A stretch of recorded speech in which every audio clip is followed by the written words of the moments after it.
Friends, non-corporate entities like proprietorship concerns, partnership firms, and limited liability partnerships form a significant part of Indian economy. Most of non-corporate entities are family-driven and lack adequate accounting staff, systems, and controls. So here we are with our today's topic, applicability of accounting standards for non-corporate entities and common errors in AS. To explain us about this topic, we have with us multifaceted and dynamic leader, CA Chintanji Patel, RCM WIRC, and we welcomes our WIRC chairman, CA Manish Gadia ji, very dynamic leader to our profession. Sir, request you to please guide us. Manish ji, please. Manish ji. Thank you, Ritu madam. And Nikunj, Sheetal, Chintan bhai. It's really great to be always at Binder Study Circle. I think I'm visiting this study circle at least once or twice in a year, Nikunj. Sir, yes, sir. Last 12, 13 years, Yeah. Yes, sir. or maybe more than that. Yes. So every time I feel that this is my own study circle to visit at Binder. And this year, Chintan bhai is heading Accounting Standard and Auditing Standard Committee of WIRC. And under his leadership, this committee is doing fantastic job. We are on the verge of launching a book on accounting standard for non-corporate entity in his leadership, second version. Apart from that, we have already sent our suggestion to account ASB. Till now, I think Chintan bhai 6 or 7 representation in last 3 months we have sent. Today also one representation we have just sent on guidance note on derivatives. So really, Chintan bhai, you are working great. I will just share few of the initiative of WIRC, what WIRC is doing. So we have started a project called TEL, that is Train, Earn and Learn. When I took over as chairman, many members called me and told that, sir, we are not getting article. How to run office? It's getting very difficult. So we have come out with alternative solution where we are giving a training to undergraduate student who are not pursuing CA course. The course is of 36 hours in which we are going to teach them about how to file GST return, income tax return, TDS return, then enter into Tally, Excel, business communication, how to make profile, business etiquette and all that things, so that they will be ready to work in a CA firm. And first such batch is ready for taking job with CA firm as a trainee for at least period of 1 year. And tomorrow is the first placement program. Those firm who are interested to take this kind of undergraduate can register themselves today also at WIRC. We are having 400 such kind of students who are staying in Mumbai and ready to work at CA offices. Apart from that, we have also launched another program called mentorship, where a senior chartered accountant like Chintan bhai can register himself as mentor on auditing accounting side.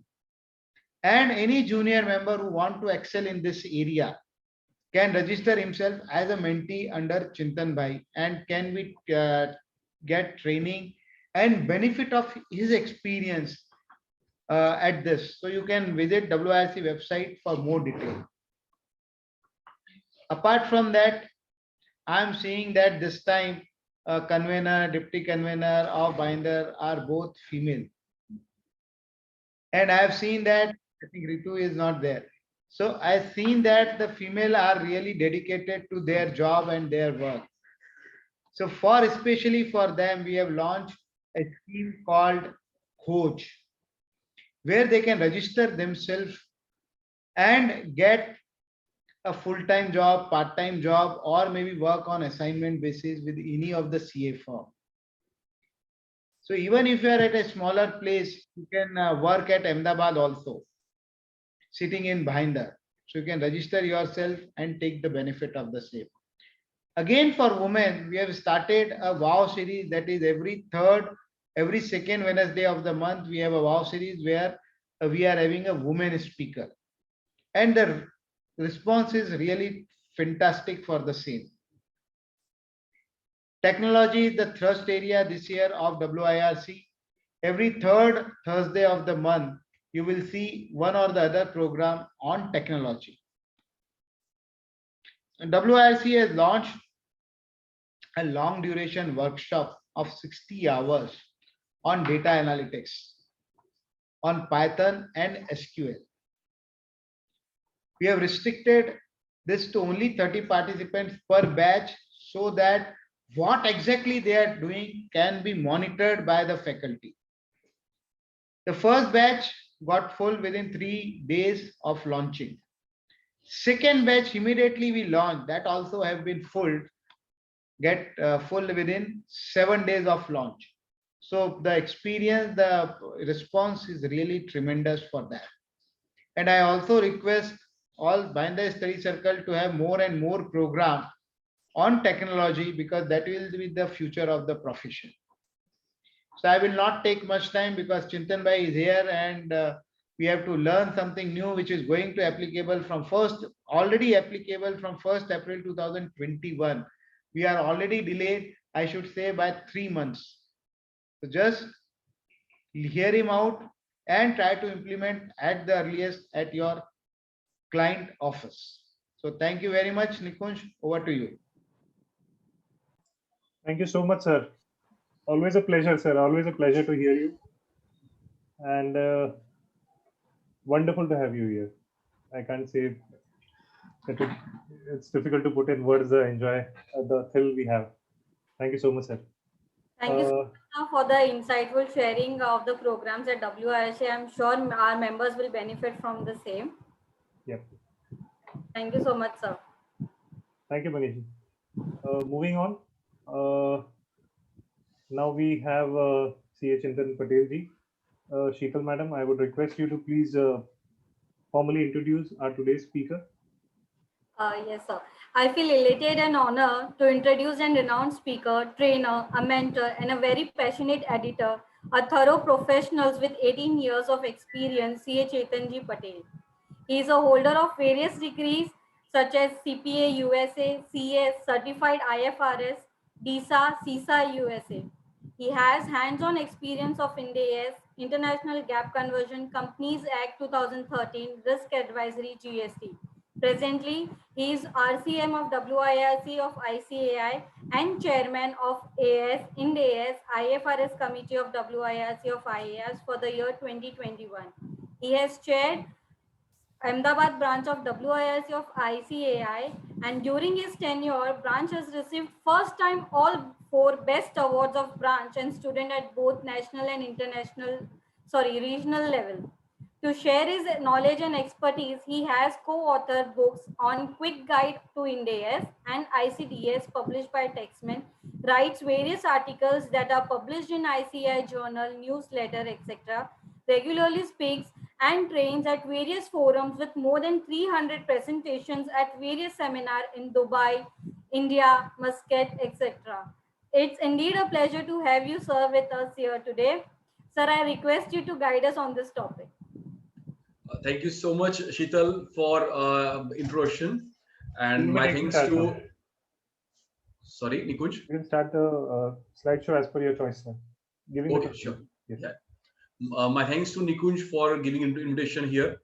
And as today we are fortunate to have a chairman of WIRC of ICAI, Manish Bhai here, because I was really surprised when Manish Bhai was about to come, but the schedule with which he is going on, I think it was difficult for him to join, but still he got time for Bhinder CP and then joining and sharing his word of wisdom is one of the most important things Manish Bhai has always.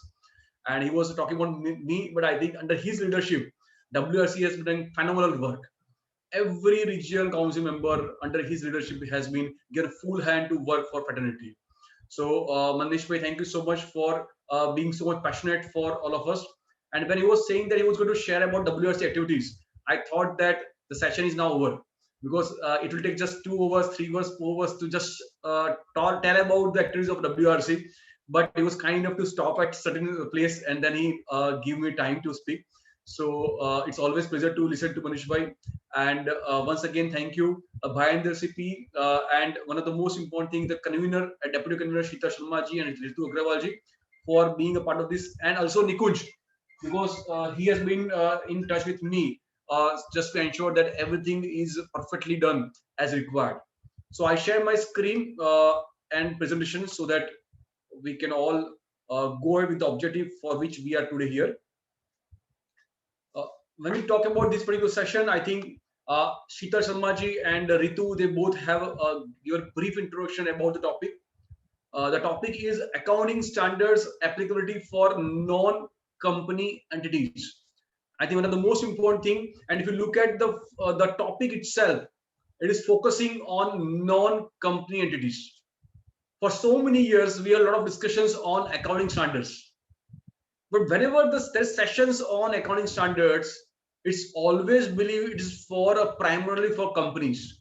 Then the discussion goes on large size companies, small size companies. But in mentality of the people, it's always believed that when we are doing a partnership firm, proprietorship firm, then is accounting standard applicable?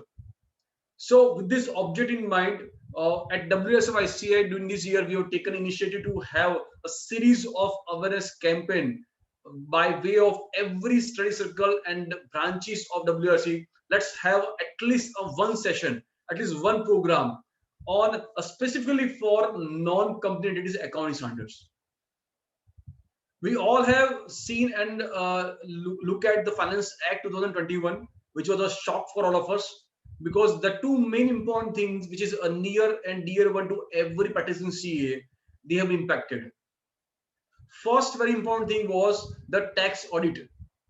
Turnover for tax audit limit was basically increased to 10 crore rupees. That was not the end. And one of the very, very important provisions which is giving a lot of mileage to chartered accountants was a GST audit. So GSTR 9C, where the certification by a chartered accountant or cost accountant was compulsory earlier, now that has been removed and they've made self-certification. So that has really changed the whole way the practice when looking at that avenues. But if you look at and go behind these things to understand what was the reason behind these things, the few points are there, and two driving forces are: first, it's always a complaint of SME entities that the cost and burden of audit is very high. So they would always like to have a lower cost of compliances. That is one thing. Second very important thing is again one very important thing for all of us to develop on is basically the brand or usefulness of the audit. Tax audit is there for so many years, but since last few years there has been a lot of issues and a lot of complaints from regulatory authorities, government, even courts about the quality of the tax audit reports. And they always feel a question that whether tax audit which is made compulsory, is it so effective? Is there a real need? Is there real usefulness to the government or to other authorities if the tax audit is there? And there is on other sides, there is discussions on the cost point of view. So both the things came together. What was being happened that the questioning on the usefulness of the audit is always under questions. Now, why this has been so a lot of difference? Because if you know that the importance of the signature to CA is very, very important. Prime Minister of India Narendra Modi has referred 3 to 4 years back, saying that the signature of a chartered accountant is more important than the signature of Prime Minister of India. Someone who is at the top of the helm, top of the affairs of India talks that the signature of chartered accountant is more important than his signatures. That gives a lot of prestige to us. That gives a lot of authority to us, a lot of confidence to us. However, it also increases the onus, responsibility on the shoulder of the chartered accountants when they sign and when they do attestation. So I think that's why we need to be really very serious as far as the compliance, reporting, and attestation is concerned. And with this objective to focus on accounting standards for non-company entities, this session has been primarily organized. Let us look at what I'm going to cover in during these sessions. And first, we are going to focus on the ICAI announcement dated 31st March 2021. What this announcement talk about? What is the classification which have been revised by these announcements? Which are the accounting standards applicable? The chart of accounting standards applicability, exemptions or relaxations from accounting standards, frequently asked questions, and at the end, as the time permits, we are going to focus on few commonly observed errors in accounting standards. So this is a primary focus of today's session, but however, my humble request to each one of you, it's being a study group, it's a very small study group, and where we can have interaction discussions throughout the session as much as possible. And in my view, more do we interactions, more we will be learning. So wherever if you have any questions, please feel free to write a questions in a chat box, or you can unmute and you can speak about questions, or basically you can put in chat box. I'm going to refer to the chat box frequently, and wherever your questions, I will try to deal doing it at the same time only. So let us try to understand that this particular announcement issued by ICAI dated 31st March 2021. The announcement issued by ICAI was primarily with respect to applicability of accounting standards to non-company entities. So when the word which is used is a non-company entities, that means what? We are primarily focused on basically the partnership firm, proprietorship firm, HUF, LLP, or any entity which is required to prepare financial statements. So the focus is on the non-company entities, every entity other than company that is covered as per this announcement is concerned. If you look at the classification, the non-company entities are, as per the announcement, are classified into the 4 levels. Now I just talk about the earlier classifications, that was under 3 levels. Level 1 is always a large size entities. Level 2, level 3, level 4. Now earlier the 3 levels, now 3 levels are modified to 4 levels with the objective that the definitions of the or labels which are covered in the announcement should be in sync with the MSME coin word which is used by government. Micro, small, medium entities, that is what is a coin word which is used across the government. Even Udyam registration everywhere, the word is MSME. So just to align with the concept of MSME, and just to make it more simple for all of us to understand and implement, all entities which are other than a company are classified into the 4 levels.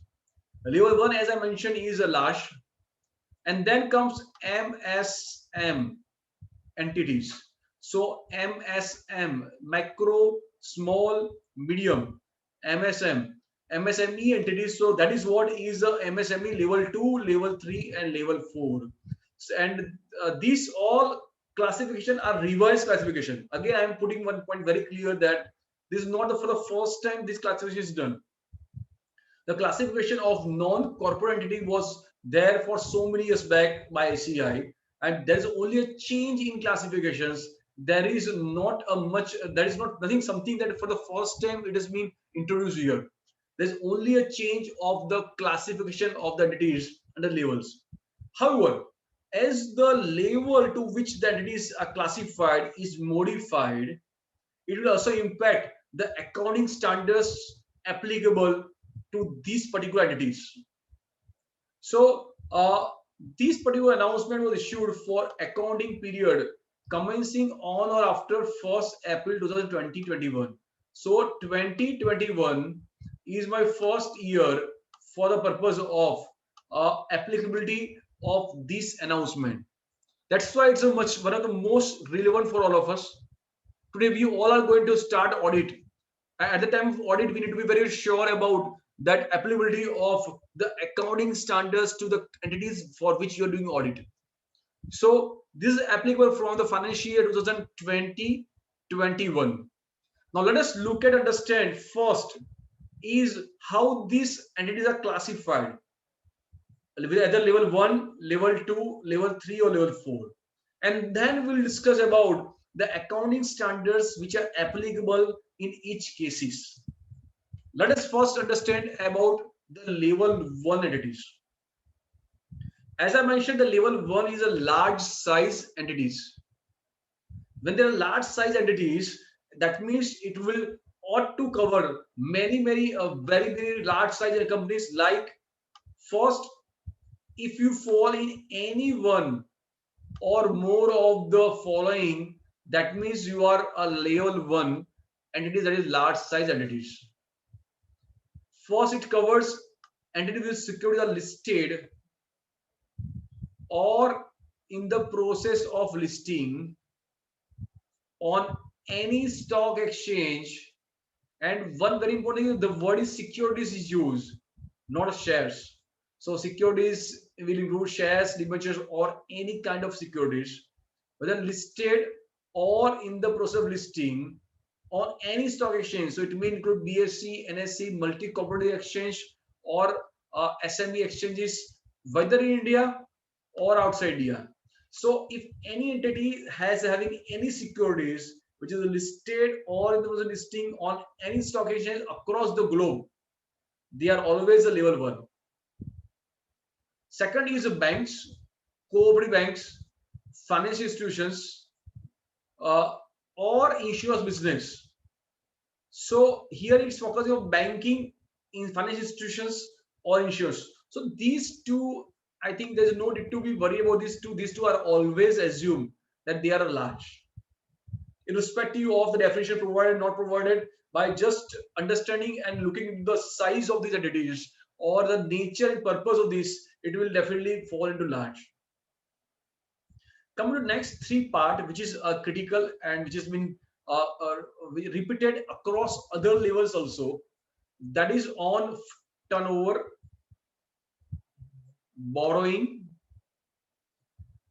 If you look at turnover, it says that all entities engage in commercial, industrial, or business activities whose turnover, excluding other income, exceeds rupees 250 crore, and when in the immediately preceding accounting year. So for year 2020-21, you have to look at 1920. For financial year 1920, what is the turnover of that entity? If the turnover of that entity in 1920 is more than 250 crore rupees, then it is a large size. Next point says about borrowings. If the borrowing is in excess of rupees 50 crore at any time during the immediately preceding accounting years, again we are looking at 1920. For financial year 2020-21, we will look at 1920. In 1920, if at any time during the year, if the borrowing is excess of 50 crore, in that case level 1. So these all are odd. If your turnover is 260 crore, borrowing is 10 crore, you are still level 1. If turnover is 100 crore, borrowing is 60 crore, you are still level 1. So it can be any one or more. So any one or more of any of these criteria is called a level 1. Next point is on holding and subsidiary entities of any of the above. So holding subsidiary. So if for example, a proprietorship firm having a turnover of a 260 crore is a level 1, and a partnership firm wherein the proprietorship firm is a holding control over the partnership firm. In such case, that partnership firm, even though level 4 by about turnover, that partnership firm will become level 1. So holding all subsidiary of the entity which is covered here, they will always become a level 1 irrespective of the size.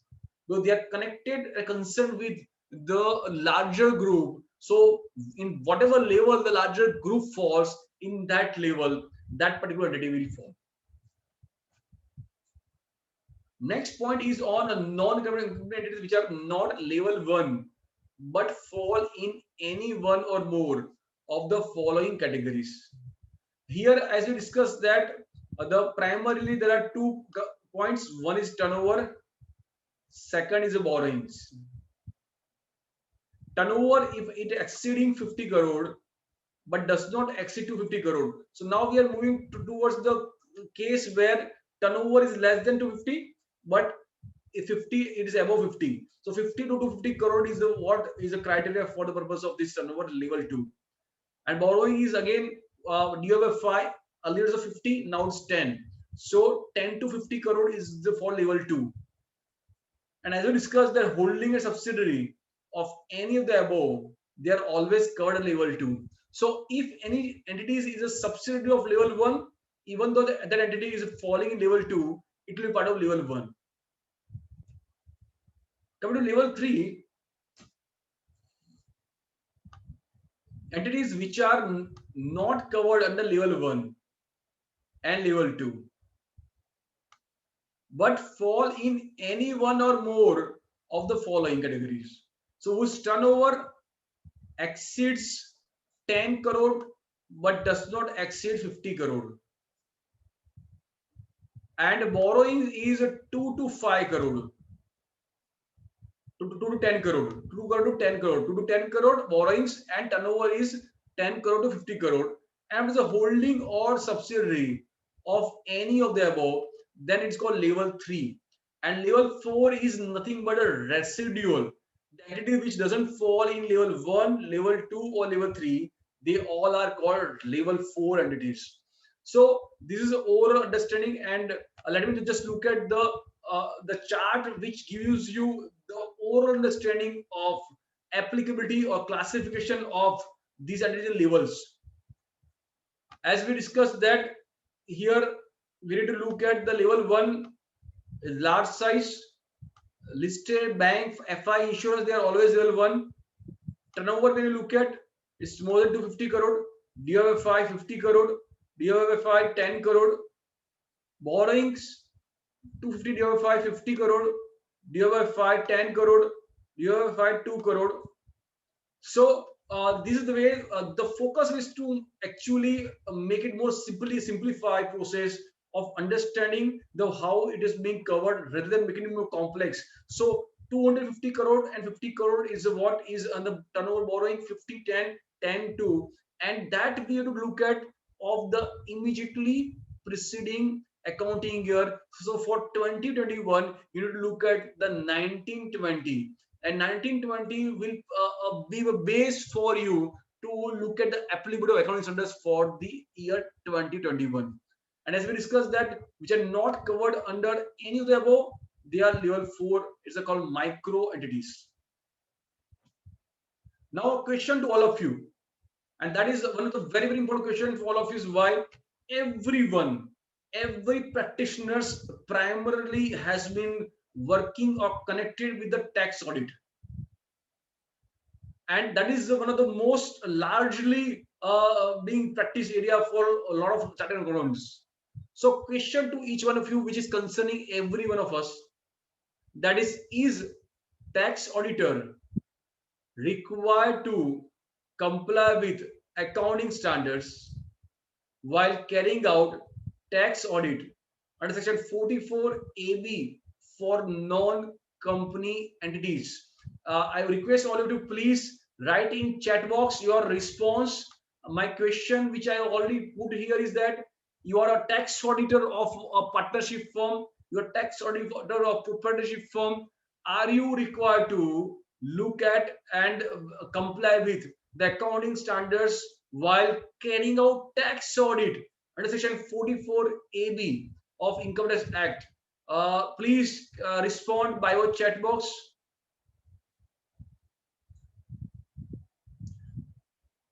And when you respond, you can respond to everyone.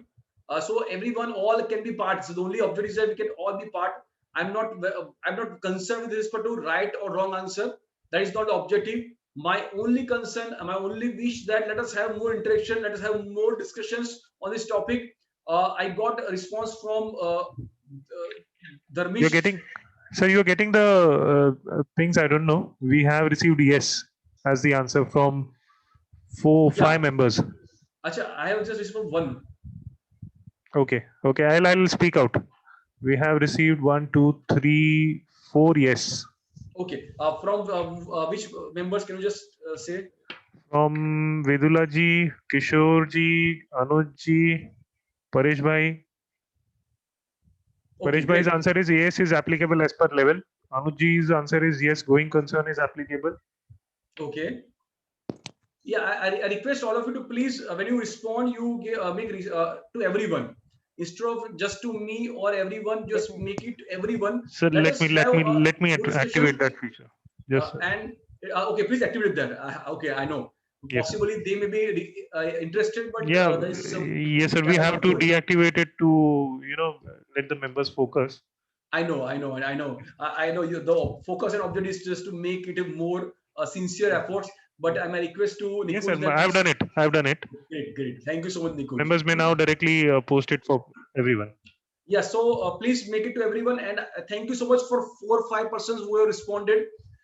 Kishore ji respond yes, Dharmish by respond yes, and there are few who respond. Shital, yeah, okay. Convener is also being part there. Fantastic, Shital ji. Anshul says yes, and there are few responded with a going concern or somebody respond with the level 1 also. So okay, fine. So you all are feeling that it is applicable. Right? Because when I look at interaction with many chartered accountants across country, the first response which they give to me is that is it so? Means that is what response I have received in majority of cases, that they are saying, is it so? Am I required to look at accounting standards for tax audit? Are you serious about this? That is what the look I have received in various cases, and not it is across region, and also same maybe in my own firm. When I talk about my own firms by staff articles, they also feel that okay, is it so? So even though first my compliment to each one of you who responded to these questions, and being participants, I want your interactive, I want the participations throughout this session, just to ensure that we all are being able to understand the reasoning behind one of the most important topic for all of us. So the response is correct. The response is correct. And that response is a clear yes. No exception, nothing about level 1, level 2, level 3, level 4. My question was, is a tax auditor required to comply with accounting standards while carrying out tax audit under section 44 AB? Answer is clear cut yes. Yes, we are required to comply with it, and that is flowing from nothing but from the guidance note issued by the ICI on tax audit. And this guidance note is not new one. It is very old one. For so many years the guidance note has been there, and in para 10.9 of guidance note on tax audit and section 44 AB says that accounting standards also apply in respect of financial statements audited under section 44 AB of Income Tax Act 1961. Accordingly, members should examine compliance with the mandatory accounting standards when conducting such audit. So that is what is basically required, and compliance by every one of us, be a tax auditor, to look at the compliance of accounting standards. A question which may arise here, that what is the role and responsibility as a tax auditor? audit is different, tax audit is different. If audit is fine, if it is governed by some act, laws, regulations, if they ask me to do comply with account standards, I'm okay with that.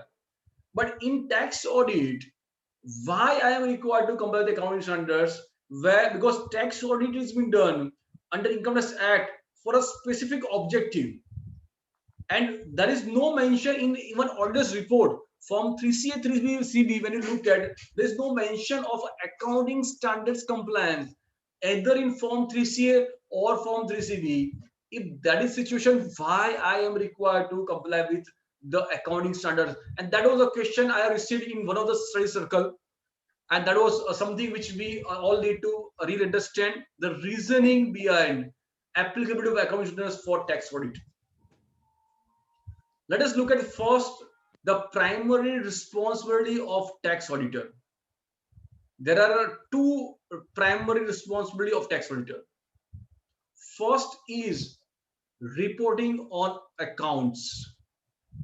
Second is the reporting on the information furnished by way of particulars in Form 3CD. So these are the main two primary responsibilities with which the auditors, tax auditors are required to provide their opinion and give attestation. One is reporting accounts. Second is reporting on Form 3CD. Our primary audit procedures and focus has been mainly roving around the Form 3CD, looking into the correctness of information published in Form 3CD, and that is what has been done. However, one of the most important thing which has been not noticed by many is of reporting on accounts. When we need to provide our comments or attestations on reporting or true and fair correctness of accounts, the accounts are primarily being based on what? Accounts are prepared and maintained in compliance with accounting standard. Then only we are able to provide attestation.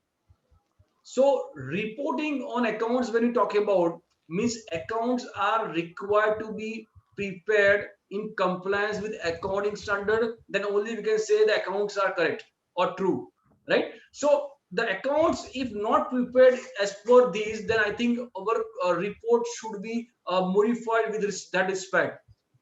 So with this, I'm just putting up one very, very important point for all of us, that when we do tax audit for the financial year 2020-21, we have to be very sure about the compliance of accounting standards. The quality of the tax audit reporting will definitely be coming out from the compliance of the accounting standards. Let us look at the next point is on another question to all of you to respond. Is accounting standards applicable in case of charitable or religious organizations? So my question to each one of you, please respond in chat box. Is accounting standards applicable in case of charitable or religious organization? You are a trust auditor, you're doing audit of trust, and then are you required to look at the compliance of accounting standards? Yes or no?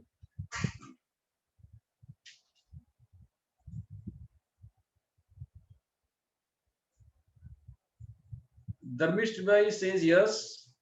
Kishori, yes. Ritu, Deputy Colonel, yes. Abhishek, yes. Fine. Anybody has any other answer? All are saying yes. I think in every member of Bhayandar is trying to be completely in compliance with what requirement is there. Fine. But the response is no. I'm just reporting the response is no. The accounting standards are not applicable in case of charitable or religious organizations. Why? Because the accounting standards are primarily designed for commercial or business activities. If there is no commercial or business activities, it's only for charitable or trust kind of things, then the accounting standards are not applicable. So please be aware about this thing. Accounting standards are not applicable if there is no business or commercial activities. Now coming to one very important part, there's a taxation audit quality review board. which is referred as a TAQR board, TAQRB or TAQR board. Whether any one of you is aware about this board, any one of you have you heard about this board in pictures, or anyone has heard or is aware about the objective or purpose of this board?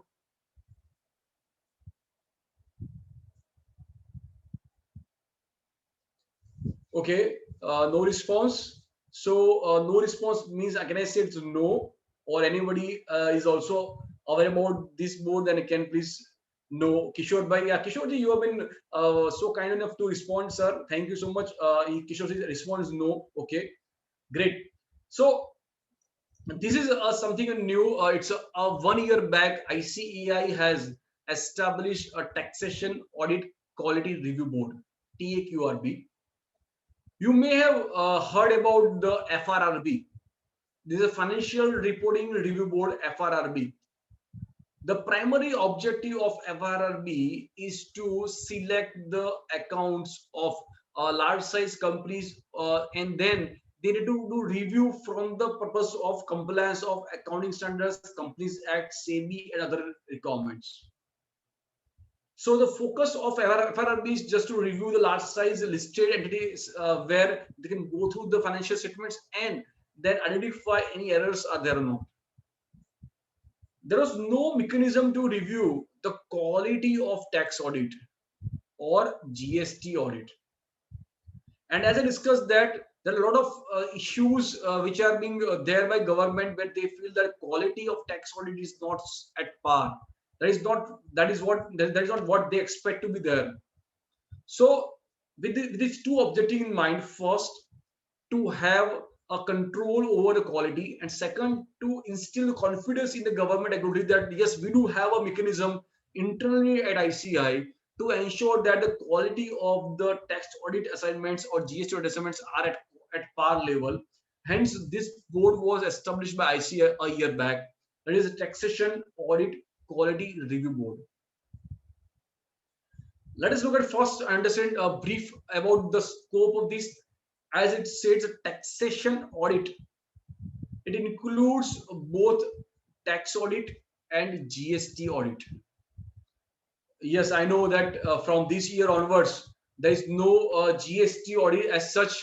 So basically, we are not basically required to look at the GST audit now onwards. But however, for previous periods, we need to really look at the GST audit also as part of this particular scope is concerned. So the scope is on two fronts. One is on a tax audit and GST audit. Selection. Now, selection for the purpose of review of this tax audit or GST audit can be either of these three methods. One, suo motu, means they can themselves select on simple basis that which to be selected. Second thing is that if any reference is received by a regulatory authority, CBIC or GST department or CBDT, they give reference to the ICAI saying that this particular account need to be reviewed, this particular audit need to be reviewed. That can be the scope for selection. And third thing is that if any serious irregularities are mentioned or highlighted in media about something which is going wrong, for example, there is some kind of media which says that in the court of law these cases the tax audit quality was not good, or there are issues in tax audit which is highlighted by media. So this kind of cases may be the part of the selection for the purpose of the review of the tax audit or GST audit. To start with, they have selected that if a listed, unlisted companies, banking, insurance companies, or any entities having turnover of more than 100 crore, they may be the part of the selection bucket for looking at the review of the tax audit qualities. Same way GST audit quality. So the focus here is to look at and select certain audits for sample basis, and then to check at the compliance level of this audit when the audit is done. Now, when the review is done by TAQRB, if the non-compliances are observed, The non-compliances can be material or it can be immaterial non-compliances. The non-compliances are material non-compliances, then TAQRB may refer the same to the disciplinary committee for taking action. If the non-compliance is a non-material, is not a material, immaterial kind of thing, then the auditor may be given a notice of attention just to ensure that the future they should take care. So that is what is the mechanism once the review process has been completed. I received one question from Ritu that accounting standards such as borrowing cost, fixed assets, government grants, whether these accounting standards won't apply with respect to property held under such charitable or religious trust. Ritu, as far as the applicability of AS is concerned, ICI guidance note has been very clear. It has clearly mentioned that the core purpose of accounting standard is for the purpose of business or commercial activities. If if any entity doesn't have even single business or commercial activities, the accountant does not apply. Yes, then we can look at the base of account standards for understanding and looking at the preparations, but the mandatory application of account standards are not there once it is not a business or commercial, if it is 100% charitable or trust activities. I hope, Ritu, I am able to respond to your questions and your question is satisfied. Now, let us look at the applicability of the accounting standards. First is that level 1. Level 1, there is no option. Level 1 is a large size entities. For level 1, there is no exemptions, there is no restriction, there is no options. They need to comply with full all accounting standards. So if any entities, partnership firm, proprietorship firm is having 260 crore of turnover, then compliance of everything is required, all accounting standards. There is no exemption as far as that level 1 is concerned. Coming to level 2, level 3, and level 4. See, we are moving how? First, we discuss about the classification of entities in level 1, 2, level 3, level 4. So first, we need to do what? We need to do assessment of our existing clientele. And out of existing clientele, if it's company, we know that it is covered under AS, so it may comply with. If it is non-company, then out of non-company, which are the level 3, level 2, level 1, level 4, that is first level we need to do it. And then we need to understand the accounting standard which are applicable to that particular level. So let us look at the AS1 to AS9. From AS1 to AS9, when you look at these all are AS1 applicable, 2 inventory applicable, 4 contingency events occurring at balance sheet date applicable, net profit loss prior period items applicable, construction contract applicable, remuneration applicable. These AS1, 2, 4, 5, 7, 9, they are applicable to all levels. All levels, level 2, 3, and 4. The only restriction or exemption is for a cash flow statements where it says is not applicable to level 2, 3, and 4. So if you are doing audit of any entity which is a part of level 3, see, why I'm focusing on level 3. One thing which you all know, that when you look at this turnover requirements, you identified that level 3 is what? Where turnover is more than 10 crore. Turnover is more than 10 crore.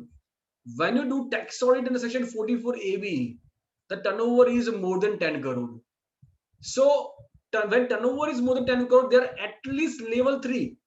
It can be level 2, it can be level 1, but it cannot be lower than level 3 because you are taking tax audit by level 3.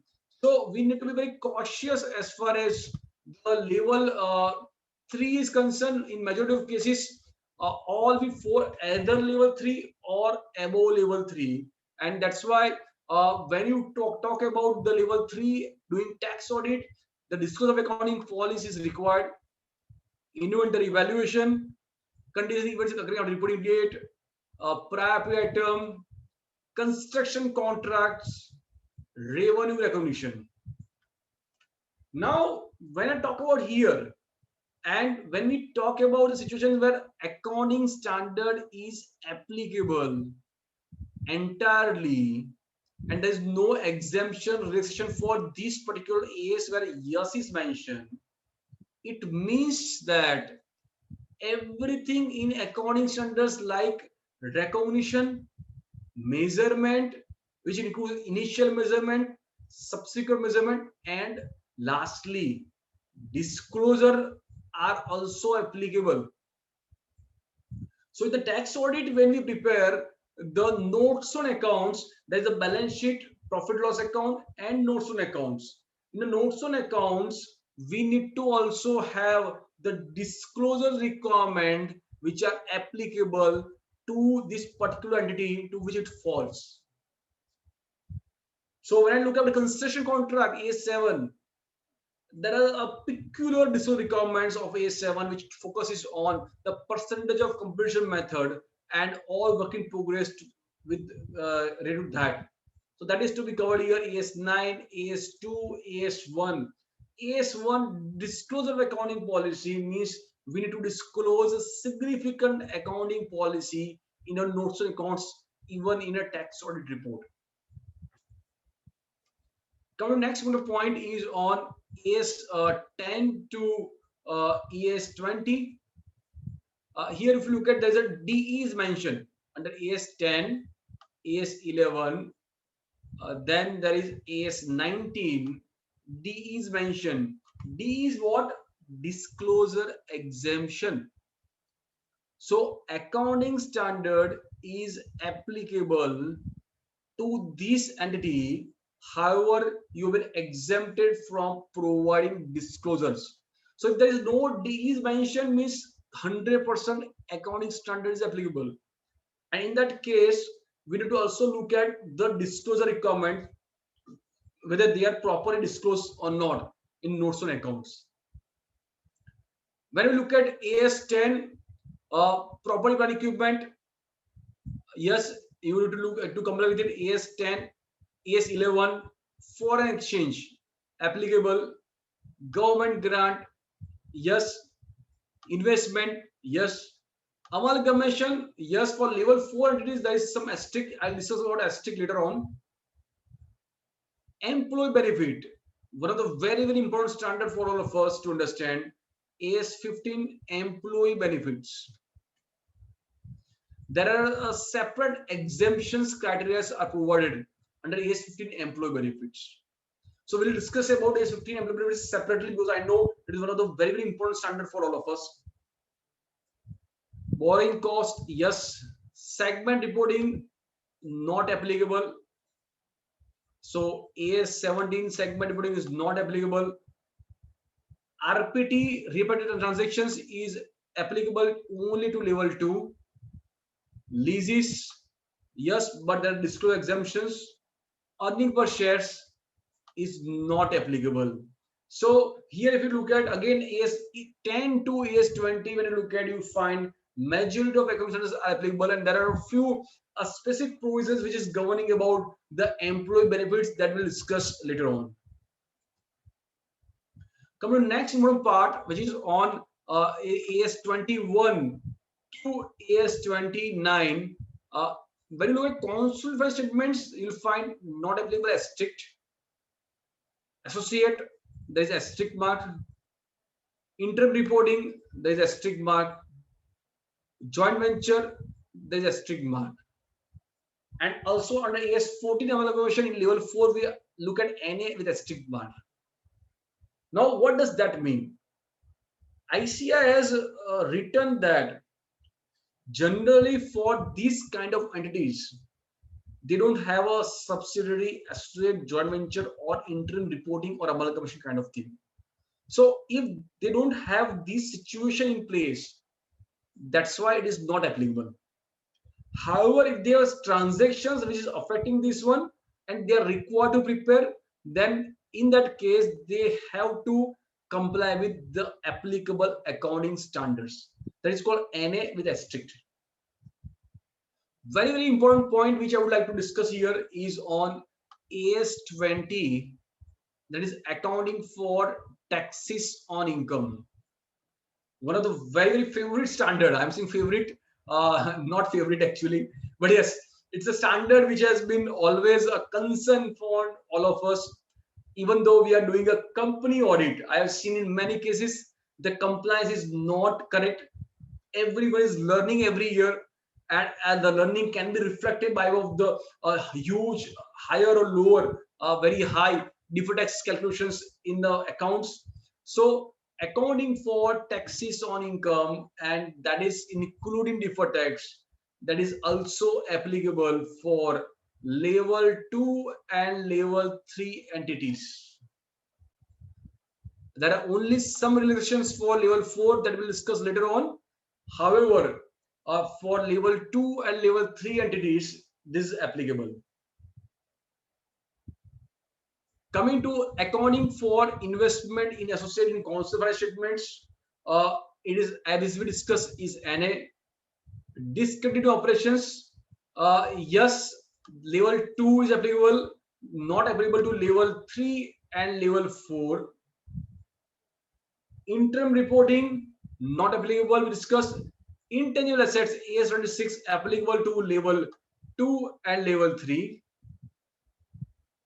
Interim financial reporting of interest in joint ventures, impairment of assets here, and then comes a provisions, contingent liabilities, contingent assets, where there are certain disclosure exemptions provided, but you are not exempted from this requirement. For impairment of assets, there are certain exemptions relaxation which we'll discuss later on as we move forward. Coming to the question which I received from Sanjay ji, how EPS will be applicable to level 1 as no per unit calculations. Sanjay ji, you are absolutely, you have fantastic question, and there is no number of shares available. So we need to really see that. But in my view, in that case, you can look at the capital base, and appropriately you can put notes in your that it is on per capital basis it is being done. However, we need to be really very sure about how when there is no number of per unit, then how can we disclose? Sanjay ji, I really need to check it out. I have not come across these kind of situations where level 1 is there. But yes, we need to be really aware about that. In my view, in that case, we need to look at the capital as a base, not as a number of share as a base, but with disclosure suitable disclosure in the notes on accounts. Jitendra Chauhan ji has asked question that if the assessee is required to get his books of account audited under section Income Tax Act, due prophet is reported less than specific percentage under section 44AD, in that case, whether AS will be applicable? Jitendra ji, here when you look at the guidance note issued by ICAI, it is putting a very clear response to section 44AB. It is not mentioning about the section 44AD. However, in my view, it is applicable because whenever we provide our report on the accounts of the company, at that time, if any response is to be provided on accounts of the company, accounts of the non-company, in that case, it has to be in compliance with accounting standards. So if it is a 44AD, then in that case, if it is a level 4 entities, then we need to go through level 4. So whenever there is a response on accounts, how can we provide response on accounts is true and fair, true and correct? Only when the accounts are prepared in compliance with the accounting standards. So yes, then we need to look at level 4, and accordingly we need to look at compliance. I hope, Jitendra ji, I am able to give response to your questions. In case if something you want to discuss, please let me know. Coming to snapshot of number of accounting standards applicable. So here when you look at basically the number of AS which are applicable level 1 to level 1, all 27 are applicable. There is no exemption for level 1 as we discussed earlier. For level 2 entities, there are 16 standards to which were applicable, 3 having disclosure exemptions, then 1 with AS15. So 16 plus 3 plus 1, 20 accounting standards are applicable if you are level 2. If you are a level 3 entities, which is in our case 544 AB is applicable, turnover having more than 10 crore, then 12 are fully applicable, plus 5, 17, plus 1, that is 18. So 18 are applicable in all cases. So here basically, if it is a level 3 in our case, section 44 AB, in that case, 18 accounting standards are applicable to you. There are few standards like 5, but the disclosure exemption is provided, but there is no exemptions from applicability of the accounting standards. So that's why we need to be very sure as far as the level 3 is concerned, and we need to comply with it. Before I go back, I have one more question from Kishore Bhai. As regards to applicability of condition to level 1, whether securities of non-companies are listed to make AS applicable. Kishore ji, basically, when the ICI was framing level 1, 2, 3, 4, at the time of level 1, always a reference was made to the word securities, not the shares. So there can be a possibility where the debentures or any kind of securities which are being issued by non-company entities may be listed in not in India, out of India. Additionally, it also covers the word in the process of listing. So the listed or in the process of listing, and that is across the globe. There can be a situation where something can be listed or in out of India. So the institute wanted to cover every possible situation which can happen in the future. So instead of going to the integrity of listed means companies, there they covered wide definitions to cover all kind of possible situations where the security word is used, listed or in the process of listing is covered.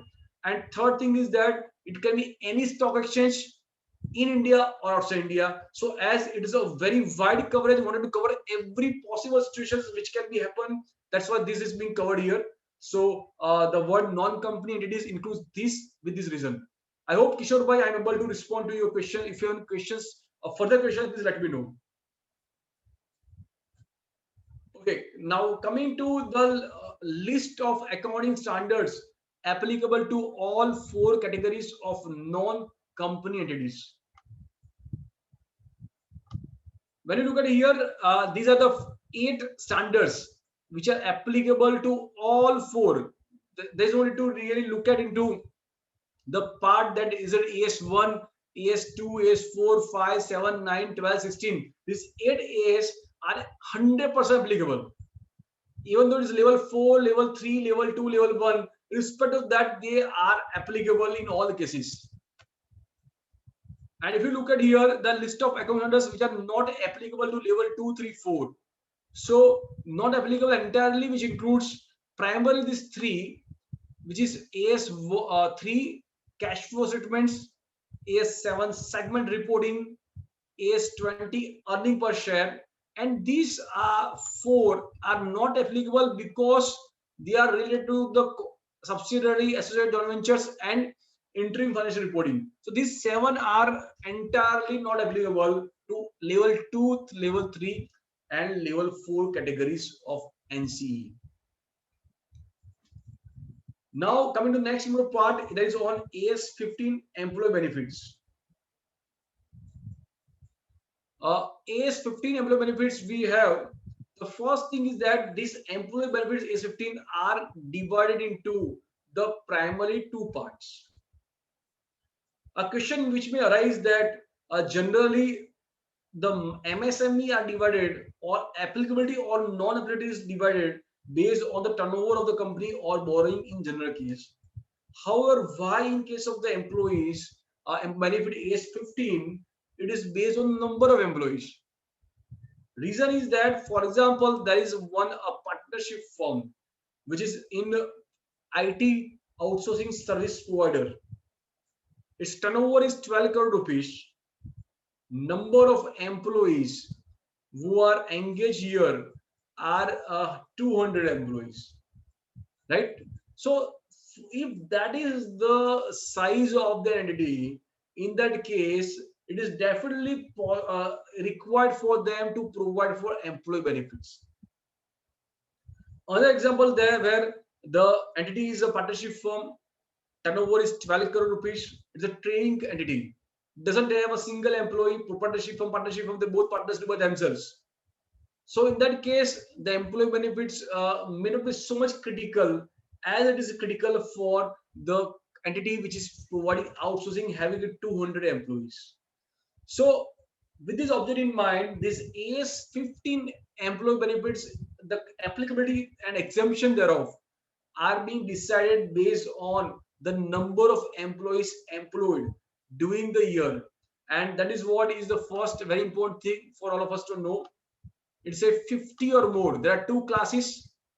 One is the entities having average number of persons employed during the year. Here the word is during the year, not the previous year.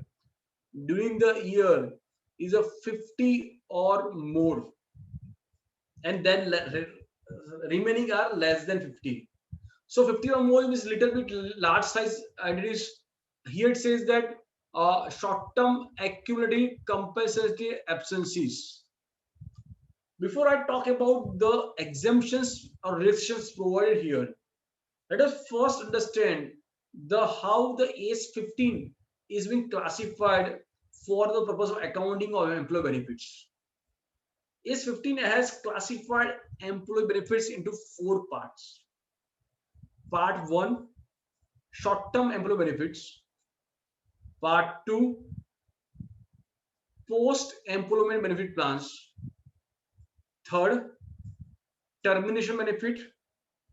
Fourth, other long-term employee benefits. Short-term employee benefits accounting is pretty simple.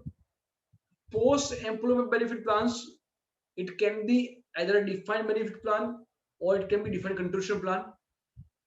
Termination benefit primarily is known as a voluntary retirement scheme, VRS, and other long-term which are not falling in any of these criteria or called other long-term. It's a residual category, and the accounting is governed based on the classification of employee benefits into these categories. Let us first look at the first point, that is on a short-term accumulated compensated absences. See, compensated absences is nothing but leaves which are accumulating, and which is short-term. Means what? If the leave, there is a policy in the entity that the leaves can be accumulated and carry forward maximum up to 1 year next. It is called accumulated short-term compensated absences. Now it says non-vesting. So means what?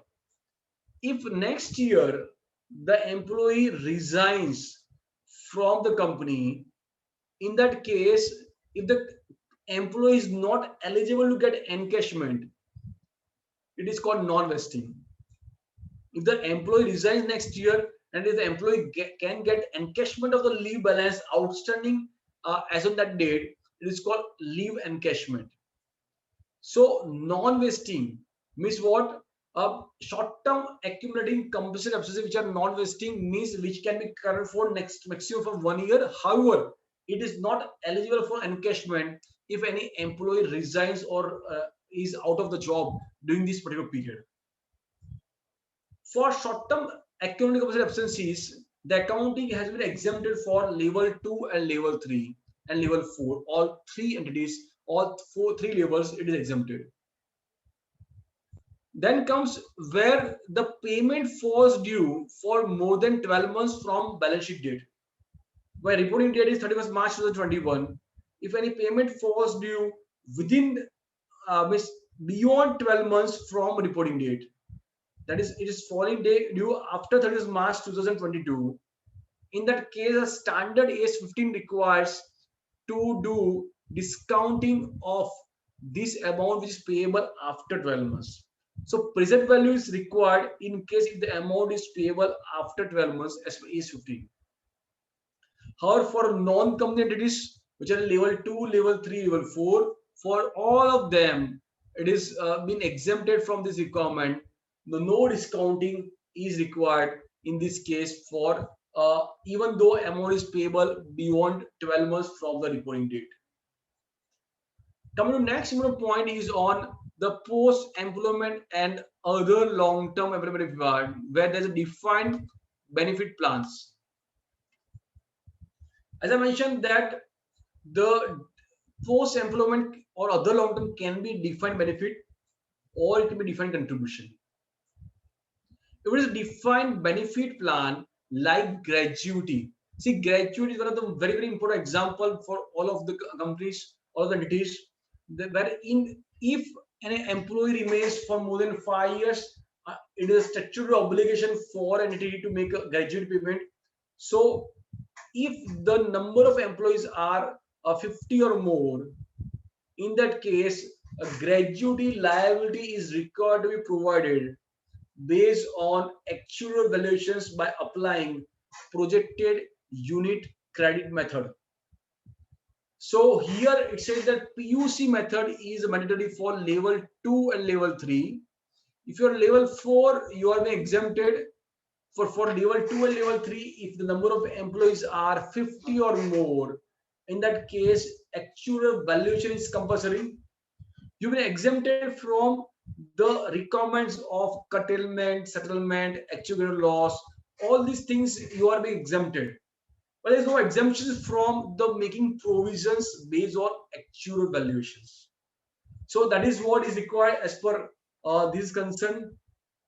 Come to next point is on basically if the number of employees are less than 50.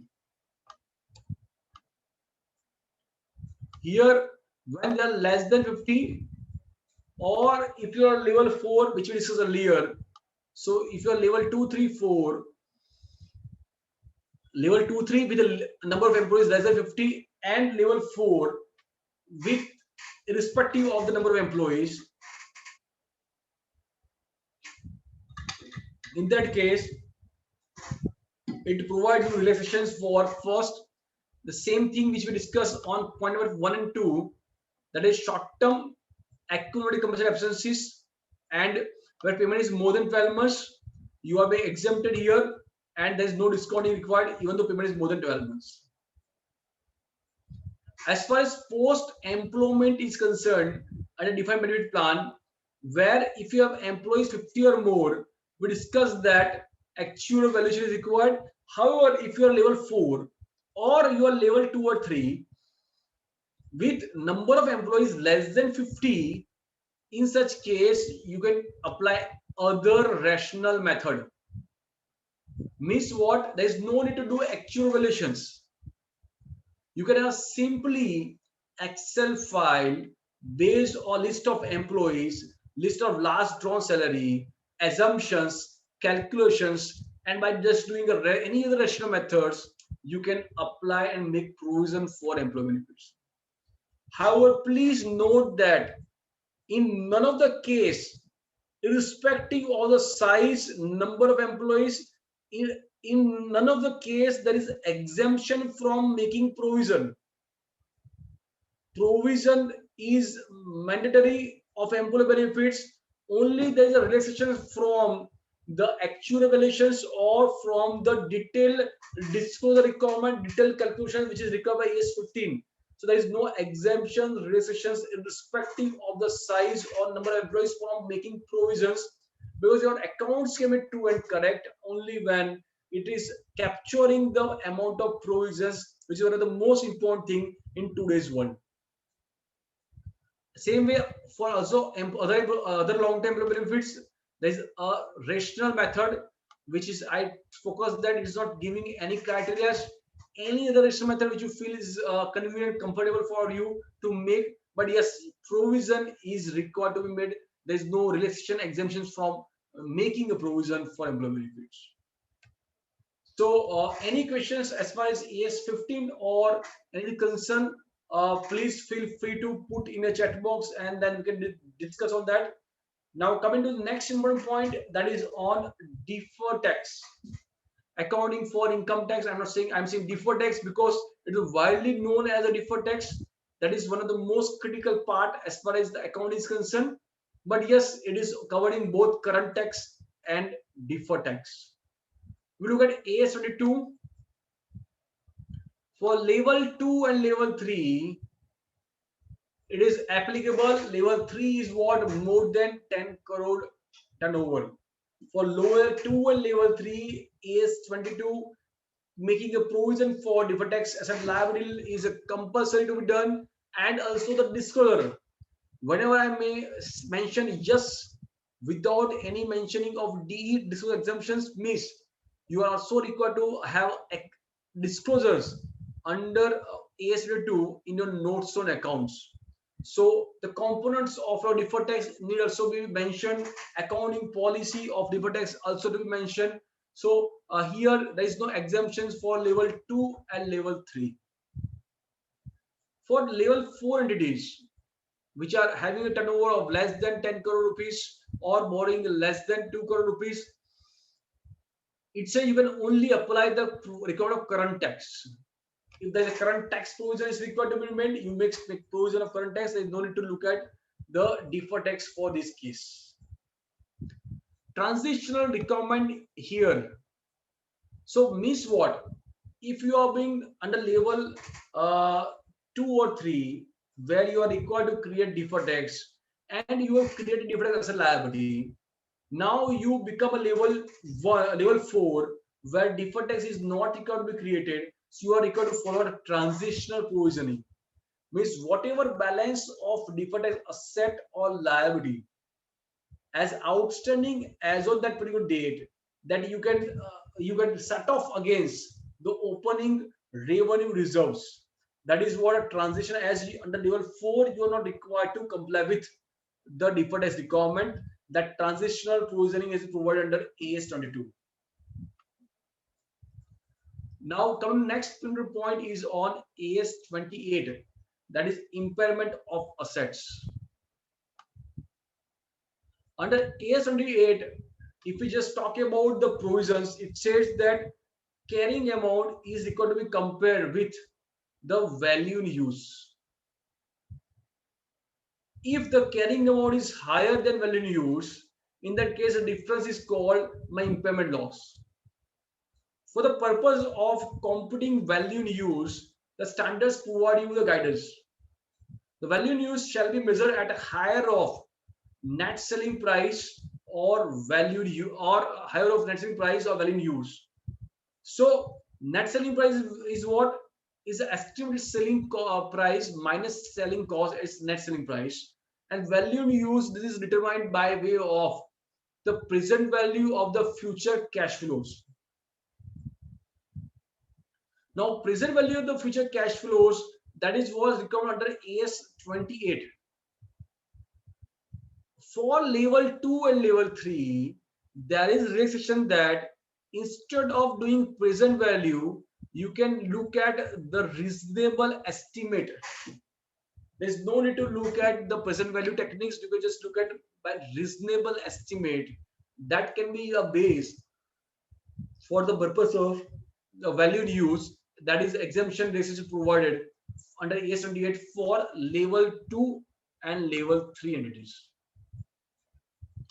Coming to a question which is asked by Sanjay ji, AS22 transitional provisions for level 4 opening deferred tax balance for partnership firm will be adjusted against the partner capital account. Yes, because partners capital account will have the revenue reserve. All profit which are revenue nature, they are being taken to the capital account. If the company has a fixed capital and fluctuating capital separately accounting, then you can go by fluctuating capital account instead of fixed capital account. However, it will be adjusted to the capital account in case of partnership firm. Now coming to one very, very important part, and that is the question, practical question for all of us is that we discuss about many things about the level in which the company to be classified. Is it MSME, level 1, 2, 3, 4? Then what is to be done when I finalize my notes and accounts? First thing is that the fact of being MSME is required to disclose and label. So now I am talking about your notes and accounts. You are doing tax audit or partnership firm. You are preparing a notes and accounts. And notes and accounts, first thing you should start with the you are a micro entities or your small entities as the case may be, and you fall in level 1 or level 2 or level 3 or level 4. The object is that once you mention the level 2, level 3, level 4 as applicable, in that case basically it is clear to understand that the accounting standards which are exemption or restrictions are being also complied with it. So it is advisable to write down are you MSME or not and to which level you falls. One question which I received from Anshul, AS22, which approach can be used for calculation of deferred tax for non-corporate entities, balance sheet or income on both? Anshul, if you look at the AS22, it is only given one approach, that is a income statement approach. Balance sheet approach is a practical approach which we are all using for the purpose of arriving at the value as per income statement approach. So the same approach which you're using for companies, the same can be used for the purpose of a non-company, because approach is always income approach, but the balance sheet approach is just to understand and make it the life easier for depreciation. We are doing balance sheet, so the same thing can be applied for non-companies. Next point is that compliance with accounting standards as applicable. Second thing is that we need to mention about the accounting standards to which it is complied with it. That statement should be also provided in the notes to accounts. Now talking about a basic upgrade, means you are a part of level 3, having turnover of 12 crore or 40 crore rupees, and next year you change to 60 crore. So you are upgraded to level 2, from level 3 to level 2 upgrade. Now the year in which you are upgraded to level 2, in that year you have to comply with the accounting standard as applicable to level 2. There is no need to look at the previous year figures or prior period working that is gone. So prospectively you have to apply the level 2 in the year which you are upgraded. Next question, if you are a downgraded, means you are in the level 2, yet your turnover reduces below 50 crore to 40 crore rupees. So downgraded from level 2 to level 3.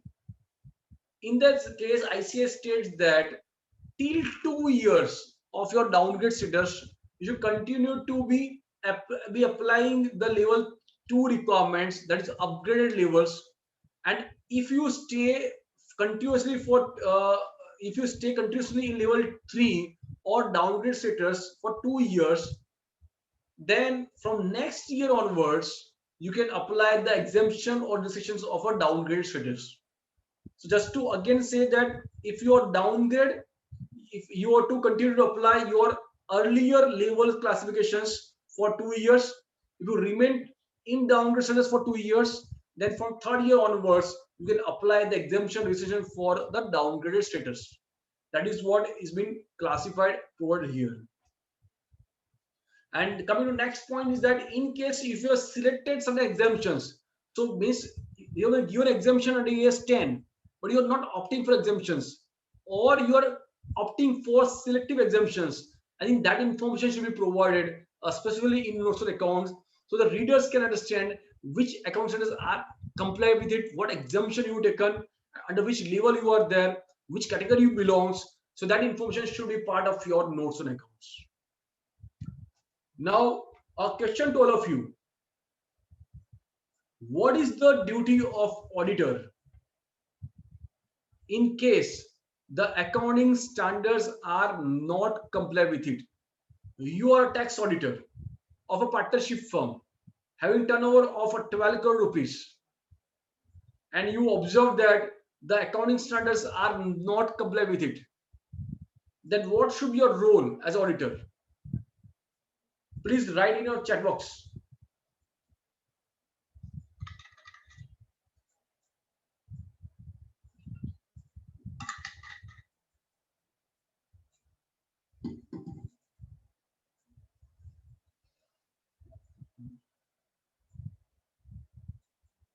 Sanjay ji mentioned qualify the report. Very good, Sanjay.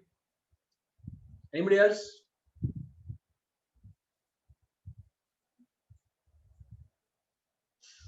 Anybody else? Any other response?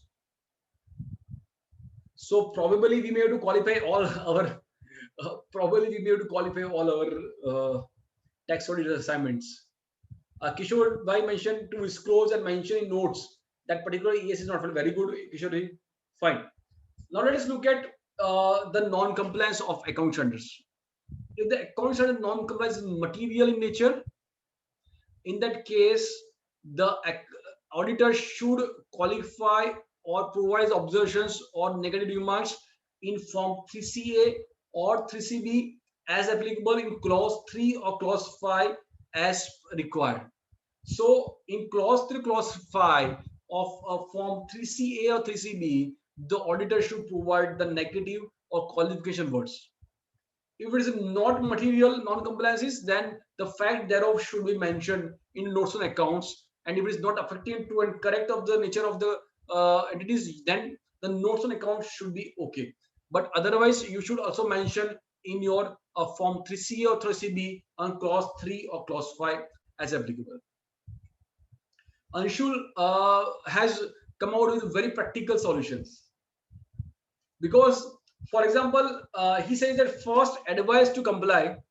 Second, if non-compliance is material, report to in 3CB. Fantastic, Anshul. That's what is required. Practical solution is why I say practical solutions, because when you refer or when you advise to entities saying partnership firm that you have to comply with accounting standards. This AS you not comply with it. You please comply with it. What is practical response? Sir आप कर लो ना, मुझे मालूम नहीं ये क्या होता है, आप जो करना कर लो sir, right? So that is the reason why practical solution is that comply with it, and in case it is very material, it requires a lot of efforts, then non-compliance you should report in your Form 3CA or 3CB.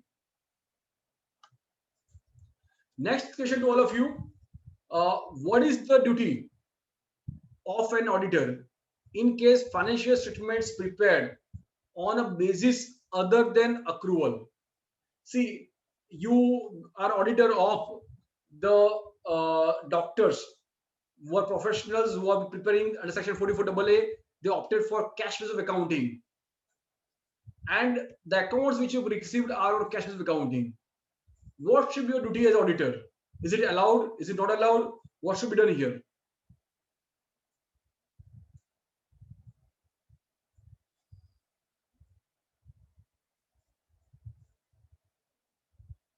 What should be done here? You're auditor of an entity which is preparing on cash reserve accounting.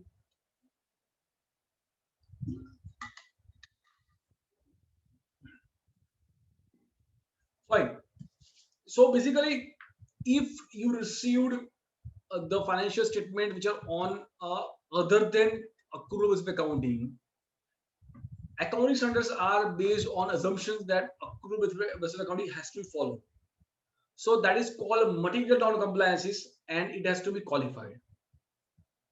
However, if that is being done by the entity because of the compliance of Section 44AA of the Income Tax Act, which allows them to do it based on cash reserve accounting, in that case, the note should be sufficient, because that is nothing but a compliance of the Section 44AA of the Income Tax Act. So the notes on accounts should be sufficient if it is being allowed by the Act. If it is not allowed by Act, it is done, you should qualify. Next question is that whether duty is required for non-corporate entities which are not subject to audit. You all are aware that if the tax audit is required, duty is mandatory. Now coming to the situation where the tax audit is not mandatory, but the entity requires that you prepare the audit, you do the audit. Why? Because I want to submit to the bank. So if you're doing audit, as Vedula has mentioned correctly, that whenever you do attestations or certifications, UDIN is mandatory. There is no doubt on that. Kishore Bhai also mentioned the same thing. that yes, UDD is mandatory. Whenever you do attestations, UDD is compulsory. There's no question, there's no doubt on that aspects. Now, talking about one very important thing is at the publication of WRC, we understand that the non-competitive requires a lot of deliberations. It requires a lot of support, a lot of interactions. With this object in mind, last year WRC, we have published a financial statements, model format of financial statements for non-company entities. Why? Because there's no regulation which provide the format of financial statement for non-company entities. So we have published a model format of financial statements for non-corporate entities. During these years, what we have taken a challenge that let us upgrade these publications and make it more expansive, include a lot of things which are required. So to align with the requirement of ICAI guidance note, ICAI announcement dated 30th March 2021, we have updated the publications to include the guidance for announcements of accounting standard applicability, level classifications, exemption relaxation list, frequently asked questions which I talk about right now, model audit report. In case the tax audit is not applicable and you are required to provide audit report, then what audit report you have to provide? The model audit report and model financial statement, which all are we included, and it's coming very soon. It's just on a completion stage, and very soon it's going to be launched, and you can refer to that publication. Giving you the listing of the certain important materials which can be useful to you is one ICAI announcement, accounting standards quick referencer for micro non-company entities, model formats of financial statements for non-corporate entities, accounting standards quick referencer, and comparative of accounting standards, which are, in my view, are critical and useful to all of you. Now coming to the next part, that is on basically commonly found errors. As the time permits, I wanted to cover on certain issues, certain errors which are commonly observed in compliance of accounting standards, and that is what the commonly observed errors. So before that, do you have any questions as far as the topic which you have gone through? If any questions, please feel free to write in chat box, and I will be more than happy to respond to questions. So meanwhile, I'm just going ahead with the next agenda, that is on commonly observed errors in a statement of in accounting standards. Now, as I discussed about briefly on Financial Reporting Review Board, FRRB of ICAI selects the financial statements for the purpose of review and look at the compliance of accounting standards. Any errors which are observed while reviewing the financial statements, they all are compiled, and then the compendium of the errors is being available on ICAI websites. That will provide a lot of information, a lot of source of information, just to understand what is the wrong thing here. And from that particular things, I have taken certain issues, certain errors, only for the purpose of understanding and taking note of that, so that we can ensure that it should not be done. Before I go further, let us look at a statement of Warren Buffett. He mentioned that it's good to learn from your mistakes. Once you do mistake, please learn from the mistake, and next time we to ensure that the mistake is not happen. It's better to learn from other people's mistakes. So why shall we have to do mistake to learn? We have the resources available where the mistakes of others are being compared with it. Let us look at that mistakes and learn from and understand and improve in our practice. The first thing which I'm right now talking about is basically just giving you the listing of the AS-wise percentage of errors observed. AS1, 5.1% has mistakes, 2, 4.7%, AS3 cash flow 8.1%, 13 investment 3.8%, 11 foreign exchange 3.2%, employee benefit AS15 7.3%, AS18 4.4%, 20 3.2%, 22 5.1%, 26 3.7%. So these are the main account centers where a lot of issues have been observed for non-compliances. Let us look at the few selected for all of us to understand. And mind well that even though I have taken for the companies, these are the issues which are observed in the company's accounting policies, notes and accounts, but these are really applicable to you us also, because for non-company entities also many accounts are applicable. AS1 is applicable to all entities, all levels 1, 2, 3, 4, irrespective of the turnover and borrowings. In certain companies, they were omitted to disclose significant accounting policies with regard to the following: borrowing cost, valuation of inventories, accounting for investments, employee benefits, deferred tax, impairment, provisions, contingent liability, contingent assets.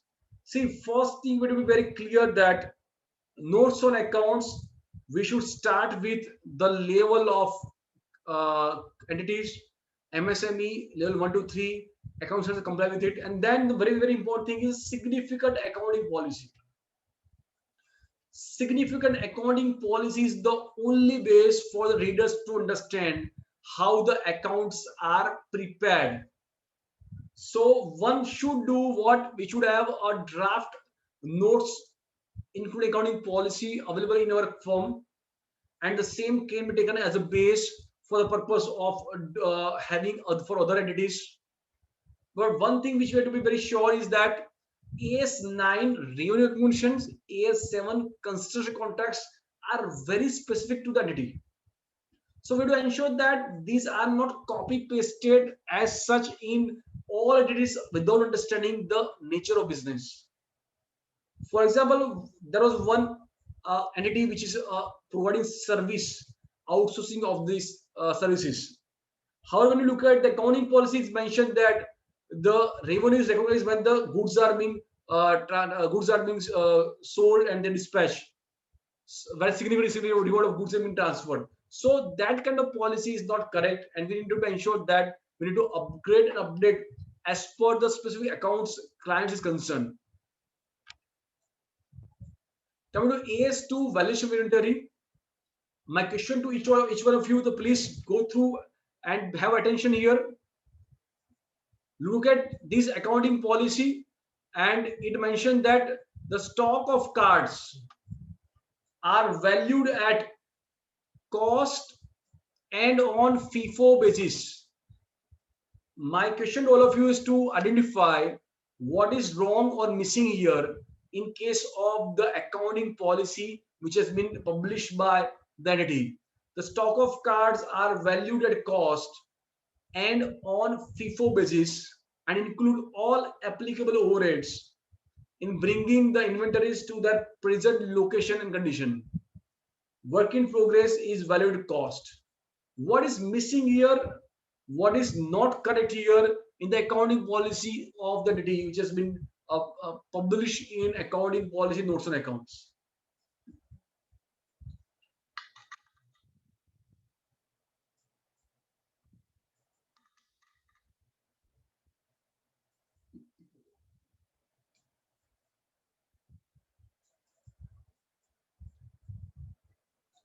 Any response?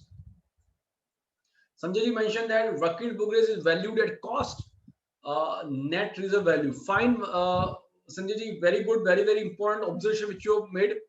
See, first thing is that inventories are required to be measured at cost or NRV, whichever is lower. Cost or net reserve value. Sometimes I have seen the companies which are using the word market value. That is not correct. Cost or net reserve value, which is lower, that should be the measurement of inventories. Point number one. Point number two is that whenever we provide accounting policy, in that case, the classification of that inventory wise accounting policy we provided. So inventories are generally classified into three parts: raw material, work in progress, finished goods. So the accounting policy should talk about the valuation of raw material, work in progress, and finished goods, all three. Here, if you look at, there is no mention of the finished goods. Plus, there is no mention of cost or NR, which is lower. So these are the few things which are noticed here. If you look at here again, work in progress is valued at direct material cost, applicable cost, or applicable cost. I think these are not correct. What is required? Very, very simple. Have a draft policy ready, and then your task of picking the correct policy is the only thing required.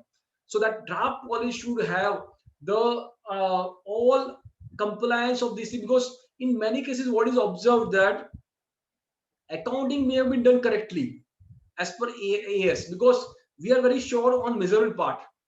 We'll identify what is to be done, what is to be measured, what is to be counted, and then we check it out.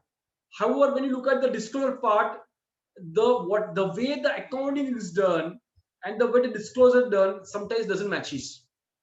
So we need to be very clear on the disclosure part, and then we need to ensure that the disclosure notes should speak about the real accounting which is done for the purpose of the preparing books of accounts.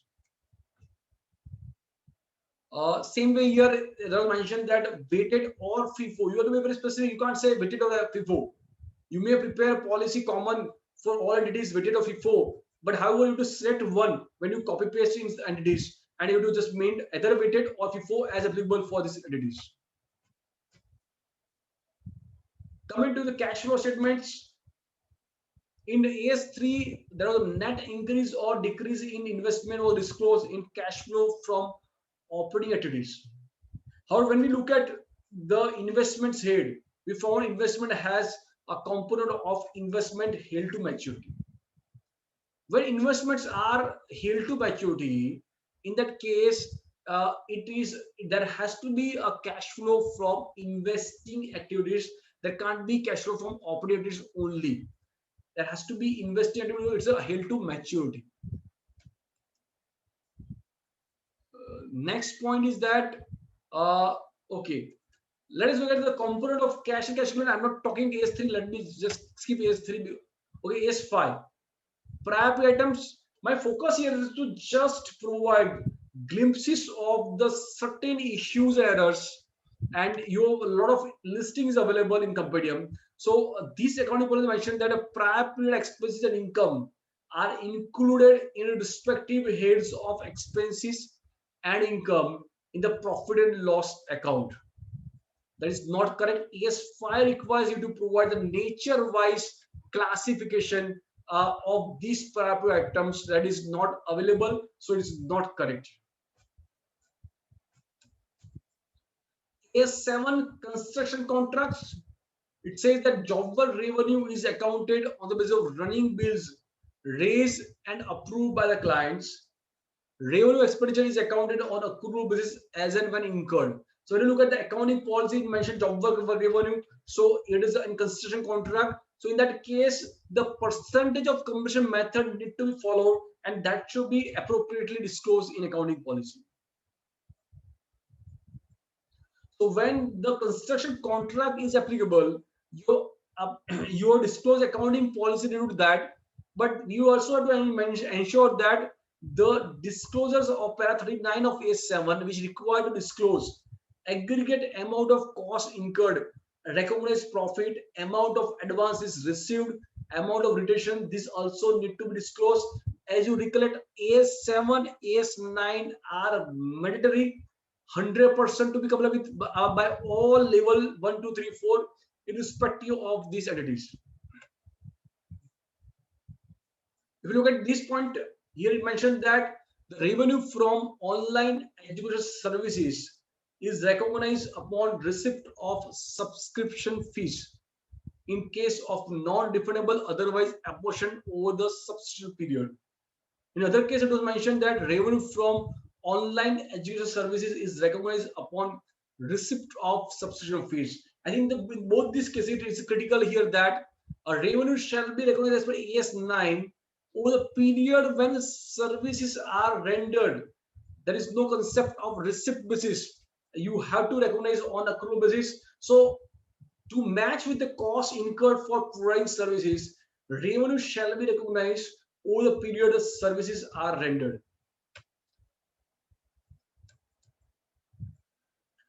recognition of dividend income. The accounting policies in general case was that the dividend is accounted as and when received. Income and expenditure are recognized on occupancy except dividend shares and individual mutual fund which are recognized on cash basis. See, that is not a compliance, it is non-compliance of AS.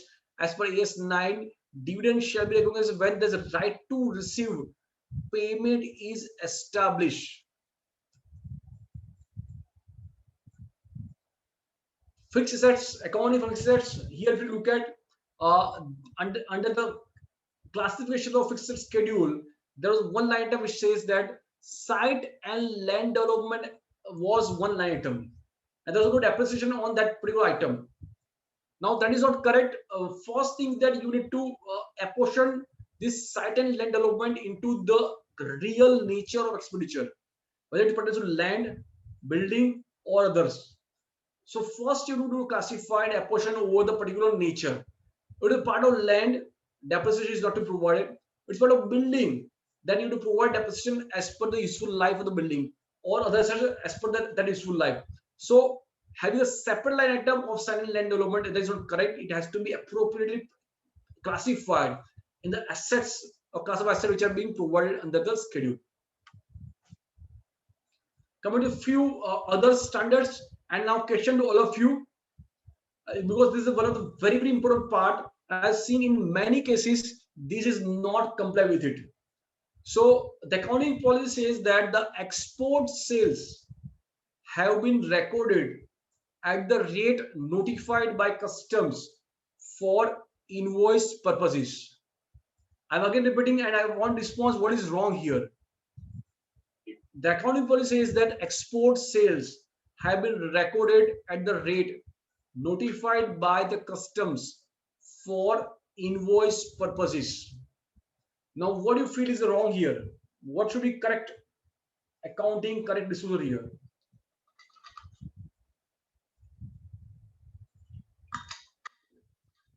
Jitendra ji mentioned correctly, rate should be as issued by RBI. Sanjay ji mentioned, yes, exchange rate, fine.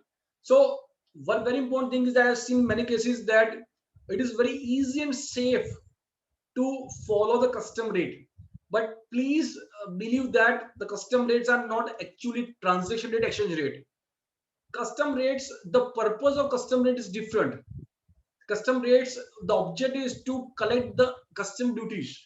So they remain same for 10 to 12 days and then they modify it, as generally they are higher because they want to get more duties.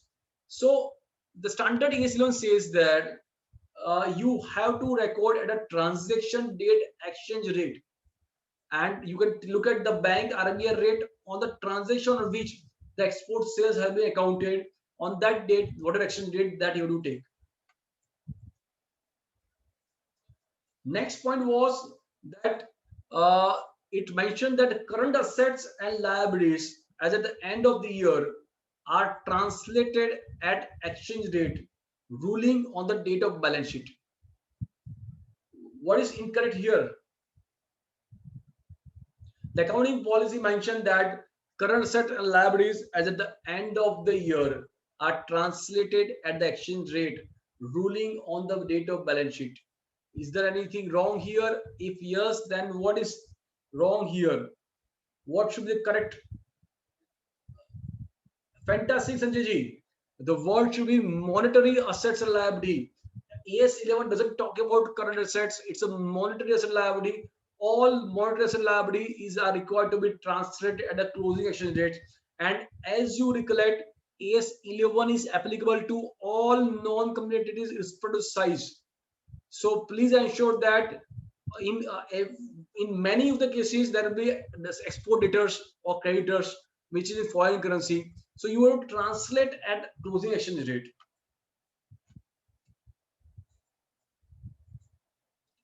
Coming to one of the very important point, employee benefits. This is really a big concern where in many cases employee benefits were not provided, but the disclosure was not accurate because AS 15 requires you to provide the detailed tables, assumptions, movements of the components which are not provided. I think that is what is the crucial thing. and one is to be very, very sure about compliance. Segment reporting, even though segment reporting is not required because company is only one segment, but one paragraph note of that is required in case AS70 is applicable to you. Related party disclosures, sometimes few information are missing under related party disclosures, but that is one has to be very sure when you mention AS18. Leases. If you are having operating lease, then also there's a need to mention about the future minimum lease payments classified into less than 1 year, 1 to 2, 3 years, and more than 3 years. And there are requirement to disclose about the financial lease and many more things. So with this, I'm coming to the next part and coming to the next very favorite point, that is a deferred tax.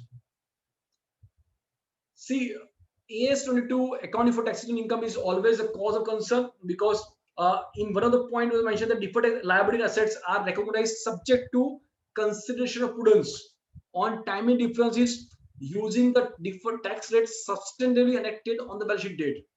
However, please mention that here the deferred tax liability asset subject to consideration of prudence is not correct. Deferred tax liability has to be basically recognized. There's no point of prudence of deferred tax liability is concerned. For deferred assets, again there are based on a reasonable certainty or virtual certainty based on the losses or not. So your accounting policy should be very very mentally being drafted. Deferred tax and current tax was not recognized in the absence of book profit or losses. Correct, incorrect we think. If you don't have deferred tax, you can't say current tax is not recognized. One has to be very clear in accounting policy. It should not be a half-hearted drafted. Then in one of the cases you mentioned that the both deferred asset and liability is shown separately. For example, deferred tax was created in balance sheet. You find assets and DTA, liability DTL. As per AS22, if they both pertains to one entity and the entity is going to file one income tax return where DTA and DTL can be offset, so it is one entity should offset DTA and DTL instead of showing DTA and DTL separately. So DTA and DTL, they both should be offset and then it should be shown separately as a net instead of showing both on gross basis.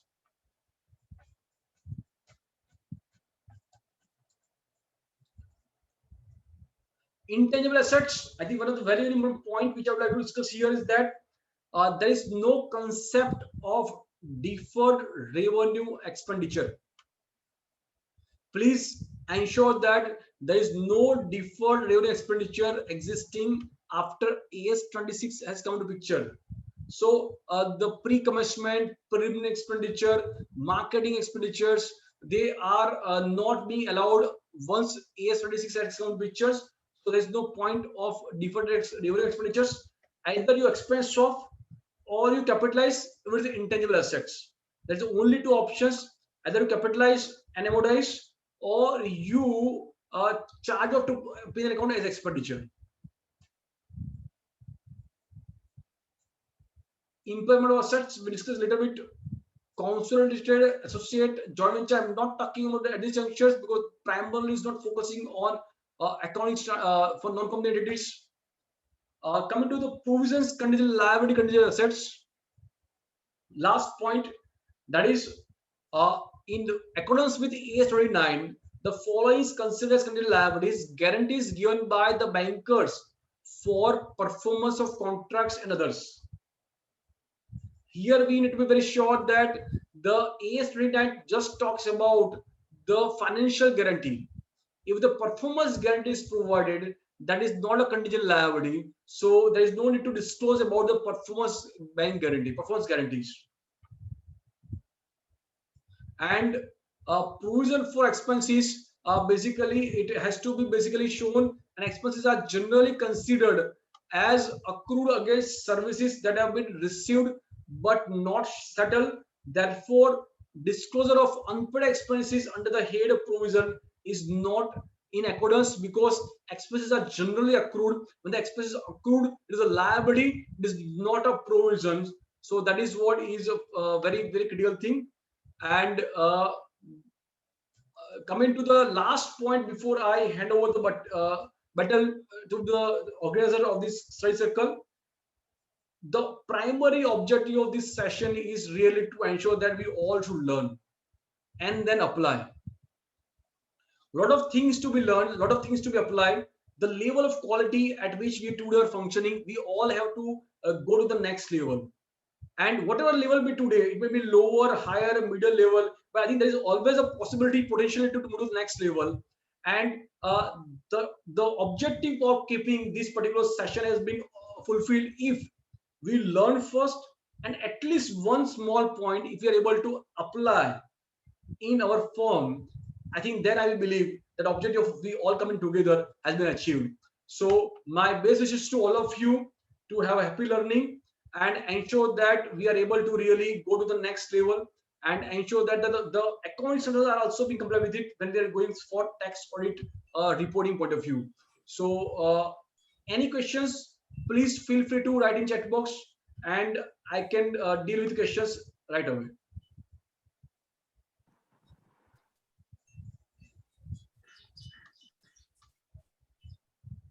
Sir, I think you have taken all the questions during the session only. It's really my for me a pride privilege. There are many participants who are active. They've actively participated and then give responses. So my special thanks to all active participants, because only by their response I got a lot of energy to talk about and deal in detail. So thank you each one of you for being so much interactive and participative. And my thanks to the organizers, Nikunj, Shital, and Ritu for giving me the opportunity to share my views. Thank you once again, all of you.